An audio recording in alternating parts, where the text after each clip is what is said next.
मुझे आपसे एक खूबसूरत चीज के बारे में बात करने दें जो खुदा यहाँ करता है। आज वो हमें यशायाह की किताब उसका 4 बाब और उसकी दूसरी आयत के मुतालिक कुछ बताने जा रहा है। वो दाऊद के घराने की शाख के बारे में बात करता है जो खुदावंद यस्सु है, जो इसराइल के मसाइल को हल करने के लिए आएगा, और बनी नूह इंसान भी वो करता है। वो जो उसकी बातों पर तवज्जो देते हैं और उस पर ईमान रखते हैं, वो शिफा, निजात और बरकत हासिल करेंगे। वो कहते हैं तब खुदावंद की तरफ से रुएदगी, खूबसूरत, शानो शौकत, शानदार होगी। भाइयों, ये वही है जो खुदा का कलाम कहता है। यहाँ खूबसूरती का मतलब है काम करने वाली ताकत, और जलाल वो ताकत जिसे कोई शिकस्त नहीं दे सकता। और जमीन का फल उनके लिए जो बन इसराइल में से बच निकले लजीज और खुशनुमा होगा।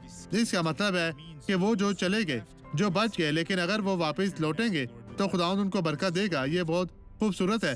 आप ये गवाही देके और बरकत पाएं। खुदावंद आपको बरकत दे। आप छड़ी क्यों इस्तेमाल करते हैं? क्योंकि मुझे चलने में दुश्वारी थी। इसके बगैर नहीं चल सकते थे? नहीं। नहीं, इसलिए आप इसके लिए रास्ता बनाएं। चलो भाई, चले भाई, चलते जाएं, चलते जाएं। इसे अपने कंधे पर रखें, इसे अपने कंधे पर रखें। आप खुदावंद ने आपको बरकत दी है। चलते जाएं भाइयों, इसे देखें। चलते जाएं भाई, चलते जाएं, चलते जाएं। ये वही है जो खुदा काम करता है। लोगों, जाने का रास्ता, चलते रहे, चलते रहे।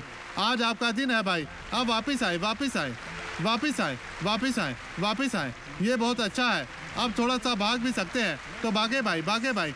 आप देख सकते हैं। खुदावंद तेरा शुक्र, तेरी तारीफ हो। हमारा खुदावंद शानदार है।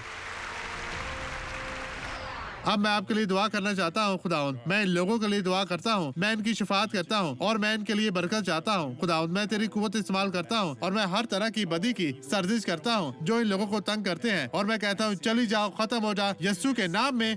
और आप कहे खुदावंद तेरा शुक्र, तेरी तारीफ हो। खुदावंद, आप तमाम लोगों के साथ हो और आपका दिन अच्छा रहे। खुदावंद तेरा शुक्र, तेरी तारीफ हो।